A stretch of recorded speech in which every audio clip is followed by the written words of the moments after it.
Elon মাস্কের নাম শুনছেন তো? উনি এখন বলতেছে যে এই পৃথিবী নিয়ে ওনার এখন যেটা চিন্তা, যে উপর থেকে কোনো একটা শক্তি আছে যেটা আমাদের সবাইকে তৈরি করছে, দেখতে চাচ্ছে যে আমরা কি করি। আল্লাহ বলছে না, আমি জিন আর মানুষকে তৈরি করছি ইবাদতের জন্য। তার মানে ইলন মাস্কের চিন্তা আর আল্লাহ যে আমাদের কোরআনের মধ্যে বলছে একেবারে হুবহু মিলে যায়। জাস্ট ও আল্লাহ হিসাবে কাউকে মানে কি মানে না জানি না, কিন্তু ও একটা সোর্সের কথা বলে, একটা শক্তির কথা বলে। দেখেন, একটা জিনিস খুব ভালো করে মাথায় রাখতে হবে, গরিবের ছেলেমেয়ে খুব ভালো হচ্ছে না কেন? ক্ষুধার্ত আছে। ক্ষুধার্ত থাকলে ব্রেইনের মধ্যে একটা জিনিস তৈরি হয়, সেটা কি? ব্রেইনের মধ্যে ক্ষুধার্ত যখন আমরা থাকি, ওই সময় যদি একটু হাঁটাহাঁটি করে দৌড়াদৌড়ি করে, তখন দেখা যায় ক্ষুধা আছে, আবার হাঁটাহাঁটি দৌড়াদৌড়ি করতেছি, তখন BDNF, brain dinner neurotrophic factor তৈরি হয়।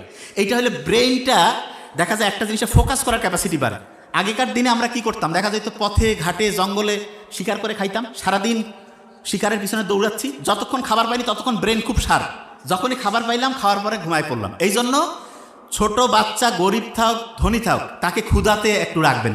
অনেকে খালি বারবার খায়, নো, তার ব্রেইনের সর্বোচ্চ বিকাশের জন্য তাকে ক্ষুধার্ত অবস্থায় একটু রাখবেন এবং ওই সময় তাকে পড়তে বলবেন।